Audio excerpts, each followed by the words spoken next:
Volta Redonda tropeça e Flamengo pode assumir a liderança do Campeonato Carioca no jogo do dia 12 contra o Botafogo. Torcedores do Fluminense se revoltam com falas de Felipe Luiz e reclamam na web. Que história é essa, PQD? Vem comigo que no caminho eu explico. Saudação rubro-negra para a maior e melhor torcida do mundo, a torcida do Mengão. Eu venho chegando nessa manhã de segunda-feira, como sempre, recheado de informações. Mas não posso deixar de pedir, vocês que começaram a nos assistir, deixa aquele like esperto, não são inscritos, se inscrevam, acione o sino da notificação e deem aquela moral compartilhando os nossos conteúdos. Lembrando, tudo isso para vocês é 0800.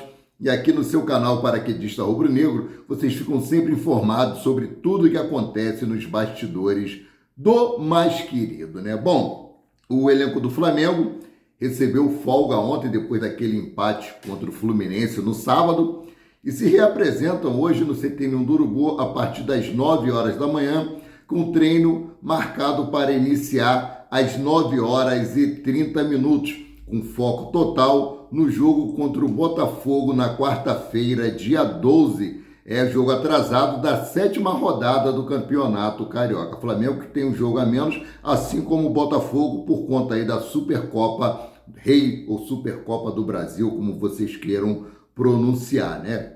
E o Flamengo pode assumir a liderança diante do Botafogo nesse jogo aí que será realizado às 21 horas e 30 minutos, meus queridos. Por quê?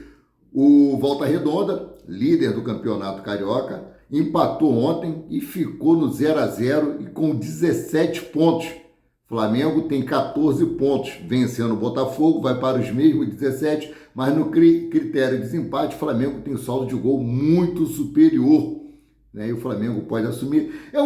É um campeonato que não tem premiação, é um campeonato que antes era conhecido como o campeonato mais charmoso do Brasil, hoje em dia caiu no descrédito, né? Tanto que houve reclamações aí que Felipe Luiz poupou os jogadores contra o Fluminense, que era para ter entrado com força máxima. Felipe Luiz não quer cometer o mesmo erro que o Tite cometeu no ano passado. Priorizou o Campeonato Carioca e deixou de lado competições como Libertadores da América, Campeonato Brasileiro, lembrando que a prioridade dessa diretoria é Campeonato Brasileiro, Libertadores da América e Copa do Brasil. Estão certíssimo. No ano passado, depois de ter vencido o primeiro jogo de goleada sobre o Nova Iguaçu, né, entrou com o time titular no jogo da final e poupou na Libertadores da América e deu no que deu. Hoje em dia, infelizmente, o Campeonato Carioca é para ser usado como extensão da pré-temporada. E Felipe Luiz falou que não vai usar os titulares nesse momento para não estourar os jogadores, para poder utilizá-los eles efetivamente quando chegar às competições mais importantes. Né? O Zico falou que o Campeonato Carioca é importante, mas hoje em dia não se vê dessa forma. Né? Então, não adianta que ele não vai colocar o mesmo time duas vezes no Campeonato Carioca. Vendo aí a situação, Alexandre, que foi poupado no outro jogo, teve uma lesão na coxa de grau 3, o Flamengo informou ontem por meio de uma nota oficial que ele teve uma lesão grau 1, e deve ficar fora dos gramados aí pelo menos por umas 2 ou 3 semanas, ou seja, não vai ficar de fora do jogo contra o Botafogo, no jogo contra o Vasco e no último jogo, se eu não me engano, é contra o Maricá. No momento agora eu não me lembro direito. Então, vai querer estourar os jogadores agora, início de temporada, numa competição que não dá nem premiação? Eu acho, né, que não é necessário. Então vamos seguindo aqui, ó. Flamengo ficou no empate no sábado com o Fluminense, pela 9ª rodada do Carioca, porém os jogos de domingo, ontem, ajudaram o Mengão na tabela. O líder Volta Redonda parou no Nova Iguaçu, também 0-0 e pode ser ultrapassado pelo rubro-negro na quarta-feira. Além disso, o Botafogo perdeu e segue atrás. Trazer a tabela atualizada para vocês aqui de momento. Primeiro, Volta Redonda, 17 pontos. Segundo, o Flamengo, com 14 pontos. Terceiro, Vasco, com 13 pontos. O quarto, Nova Iguaçu, com 13 pontos. Quinto, Botafogo, com 12 pontos. Sexto, Sampaio Corrêa, com 12 pontos.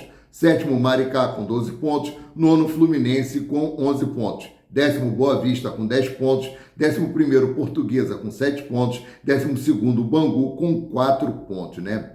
Nessa segunda-feira, acontece o encerramento da 9ª rodada do Campeonato Carioca no estádio Lourivaldão, em Saquarema. O Sampaio Corrêa recebe o Vasco da Gama, que se vencer ultrapassa o Flamengo na tabela, mas terá um jogo a mais. Portanto, o Mengão terá que torcer para o empate para seguir na segunda colocação. O Flamengo só depende dele para ser campeão da Taça Guanabara. Só depende dele de mais ninguém, né? Bom, mudando aqui de assunto, Arrascaeta marcando sua lendária trajetória no Flamengo. Parabéns ao Arrascaeta, que foi poupado no jogo contra o Fluminense, não só ele como o Nicolas de la Cruz. Inclusive o Renato Maurício Prado falou que o Flamengo precisa contratar um meia de criação, porque o Flamengo perde muito com as ausências de Nicolas de la Cruz e de Georgian de Arrascaeta, né? O Juninho, né, segundo informação do Daily Mail, se eu não me engano, falou que ele já assinou o pré-contrato com o Flamengo, porém ele só vem em junho. E teremos muitas competições antes de chegar a junho. Já teremos aí o início da Libertadores, teremos o início do Campeonato Carioca. Então, para Renato Maurício Prado, precisaria de um jogador que fosse para agora.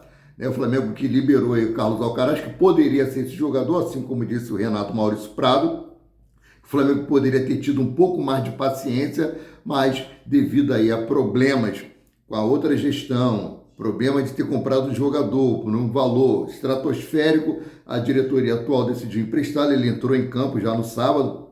O Everton perdeu, mas ele teve uma boa atuação, ou seja, entrando em campo mais 5 vezes, o Everton aí tem a obrigação de compra do atleta caso ele não se lesione. Então, seguindo aqui, ó. No confronto contra a Portuguesa, Arrascaeta atingiu a marca de 90 assistências pelo Flamengo. O meio uruguaio soma 294 partidas com o manto sagrado, 74 gols, e se consagra aí como com o quarto maior assistência da história do clube, ficando atrás apenas de Adílio, com 102 assistências, Júnior, 152 assistências e Zico, 204 assistências. Além desse feito histórico, Arrascaeta também balançou as redes e fez seu primeiro gol com a camisa do Mengão, a camisa 10 do Mengão, né? Parabéns, Arrascaeta. Informações de Júlio Miguel Neto. Bom, mudando aqui de assunto, a diretoria do Flamengo procurou os representantes de Cleiton para debater a renovação de contrato do zagueiro, que vai até dezembro desse ano. Mas os agentes avisaram nesse momento que a ideia é não renovar, pois o jogador, mesmo sendo elogiado pelos treinadores, não recebe oportunidade. Benfica é um clube que está interessado em Cleiton. Então o Flamengo tem que negociá-lo logo agora, porque chegando no final do ano ele vai sair de graça, né? E eu acho assim, no meu ponto de vista, jogador criado nas categorias de base do Flamengo, foi formado aqui, apareceu para o cenário do futebol aqui, então renova com o Flamengo. Vai chegar lá no final do ano, é vendido, o Flamengo não perde financeiramente, né? Pensar pelo menos um pouco no clube que ajudou a projetá-lo para o futebol, né? Mas vamos ver aí como é que vai ficar a situação. Cleiton não quer permanecer no Flamengo, segundo os seus representantes, né? Agora voltando a falar aqui sobre o jogo Flamengo e Fluminense, rapaz. Sentiram, torcedores do Fluminense se revoltam com a entrevista de Felipe Luiz do Flamengo.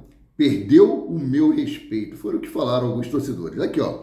Fluminense não tem o peso do Flamengo de ter que se impor. Então é mais fácil destruir do que construir. Essa frase de Felipe Luiz, dita na coletiva de imprensa após o empate em 0-0 no clássico do sábado, dia 8, não caiu bem entre os torcedores do rival. Nas redes sociais, o treinador rubro-negro foi bastante criticado pelos fãs da equipe das Laranjeiras. Vou trazer algumas reações aqui dos torcedores, né?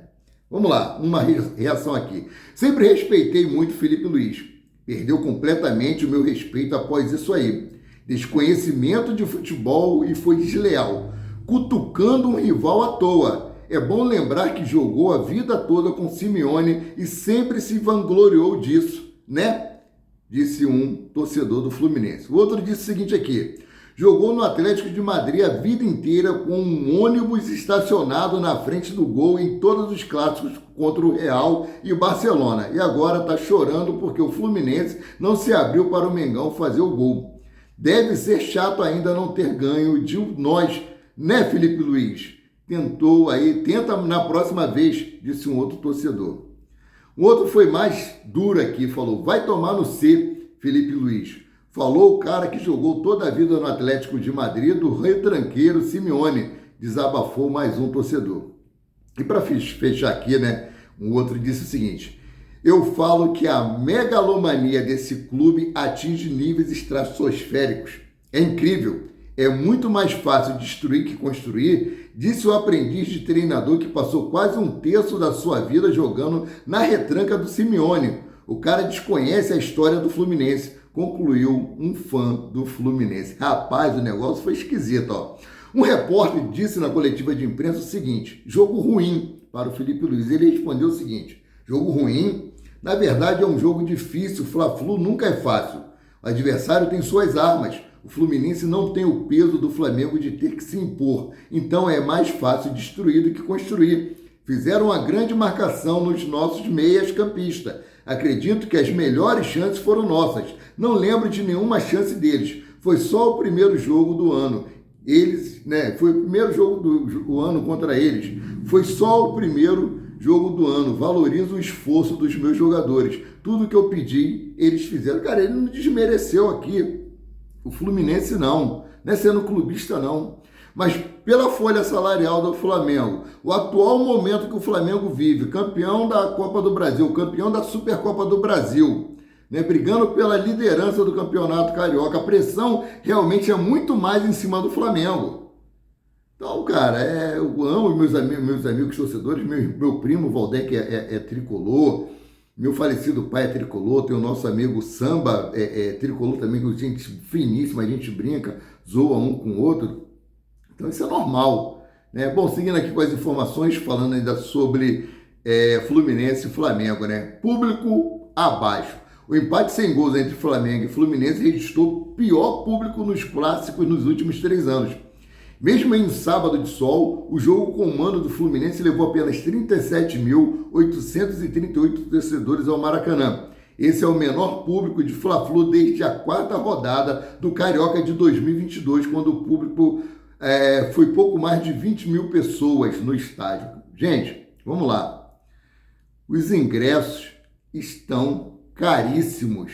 Será que a diretoria rubro-negra, a diretoria do Fluminense não vê isso? Tá complicado.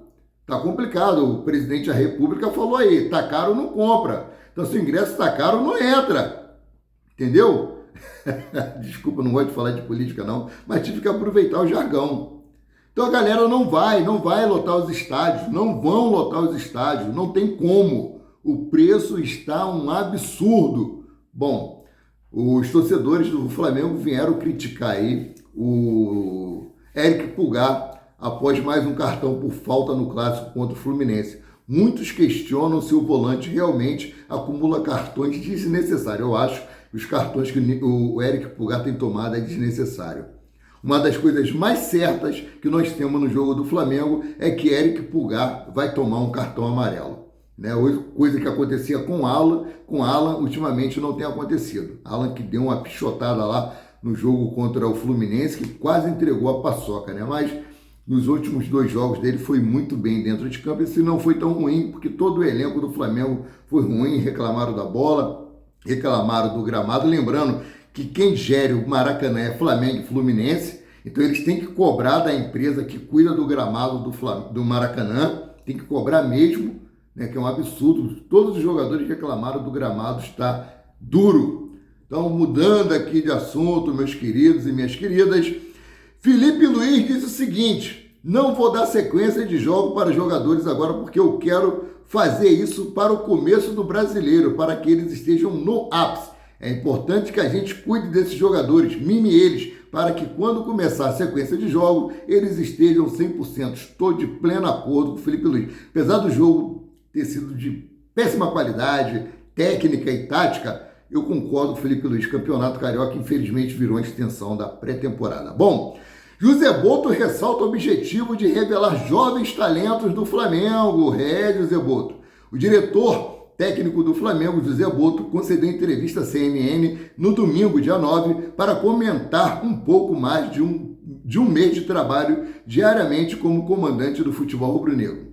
O dirigente português abordou diferentes objetivos que tem de desempenhar no Flamengo. Entre os principais está algo que marcou a sua carreira no futebol, até aqui nesse momento: trabalhar e revelar talentos das categorias de base. O Flamengo tem aquela mística, né? Craque o Flamengo faz em casa, mas não está sendo bem utilizado. Bom, o diretor do Flamengo foi o chefe de setor de scout do Benfica, do Shakhtar Donetsk, dois clubes conhecidos por apostar em jovens e como porta de entrada de muitos brasileiros no futebol europeu. Foi pela relação do time ucraniano com atletas brasileiros que aproximou ainda mais José Boto do mercado nacional, ou seja, para que ele viesse para o Mengão, né? Agora, eu falei lá no início, vou trazer aqui mais uma vez a situação de Alex Sandro. O Flamengo informa que Alex Sandro realizou ressonância magnética na manhã de domingo e o exame constatou uma lesão muscular grau 1 na coxa esquerda. O tratamento foi iniciado logo após a substituição de Alex Sandro no clássico contra o Fluminense, ainda no início da partida. O atleta deve ficar fora dos gramados por 3 semanas. Aquilo que eu falei, vai estourar os jogadores no Campeonato Carioca? Não vale a pena. A lesão de Alex Sandro pode fazer Felipe Luiz, em algum momento, improvisar o zagueiro na lateral esquerda. Tanto Léo Pereira quanto Danilo pode fazer essa função. O elenco do Flamengo, além de ter jogadores de alto nível, possui atletas consideráveis versáteis, né? O Danilo, apesar de ser lateral direito, ele barra zagueiro, ele também pode atuar pela lateral esquerda, já atuou no meio de campo, já atuou de volante. É um cara que você pode utilizar ele em várias posições ali atrás. É um verdadeiro coringa, né? Verdadeiro coringa. Agora, para fechar essa matéria aqui, Vitão no Flamengo, Internacional com problemas na finança. O que acontece? O Flamengo ainda não desistiu de Vitão, tá? E pelo que tudo indica, parece que essa negociação vai sair. Estou conjecturando. Por quê? O Internacional, além de não ter pago o Flamengo a dívida de Thiago Maia, está tentando negociar o atleta com o Santos. O Internacional está devendo salário ao jogador, está devendo premiação ao jogador, está devendo direitos de imagens aos jogadores. Isso está causando um grande reboliço dentro do Internacional e ele se vê obrigado a fazer dinheiro. Fazer dinheiro como? Negociando os jogadores. E é nessa que o Flamengo entra. Ou seja, o Flamengo, se eu não me engano, tem até o dia 28 para poder sacramentar essa compra, sacramentar essa negociação com o Vitão. Vamos aguardar que é quando se encerra aí a janela de transferência. Bom, pedir ao Papai do Céu que esteja abençoando a vida de todos vocês que estiverem assistindo esse vídeo, a todos os lares a qual esse vídeo estiver chegando, e abençoe não só você, mas também a toda a sua família, em nome de Jesus. Sendo assim, eu fico por aqui, voltando a qualquer momento com mais notícias sobre o rubro-negro, mais querido e mais amado do Brasil e do mundo, o Clube de Regatas do Flamengo. Saudações!